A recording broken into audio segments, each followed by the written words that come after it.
Hello বন্ধুরা, good afternoon. কিরকম আছো তোমরা? সব ঠিকঠাক? আমিও ঠিকঠাক।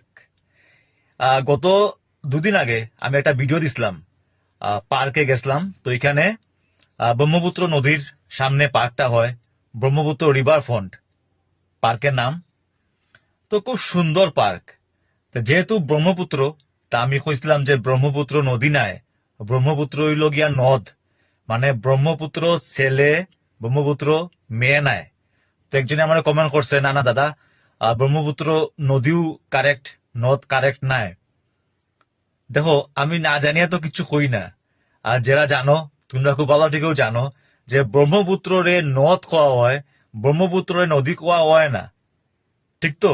এবং এটা গুগলে মারলে সেম জিনিসই পাইবে, যে ব্রহ্মপুত্ররে নদ কোয়া হয়, নদী নাই। আমি এটা স্ক্রিনশটটা এখানে অ্যাটাচ করলাম, দেখিলাও। আর তোমরাও লাগলে গুগলে মারিয়ে রাখতে পারো। তা আমি যখনও কোনো ইনফরমেশন দেই, আমি একদম রিসার্চ করিয়া এটার উপরে আইডিয়া নিয়া তখনও আমি ভিডিও বানাই। ঠিক আছে? তো ব্রহ্মপুত্র নদ, তা আমরা বিউটিফুল ব্রহ্মপুত্র নদের সামনে আমরা সেই পার্কটা ওপেনিং হয়েছে গুয়াহাটি। তাড়াতাড়ি তোমরা সেই পার্কটা ভিজিট করিও, ব্রহ্মপুত্র রিভার ফ্রন্ট। তো দেখা হয় বাবা কালকে। সব ভালো থাকিও।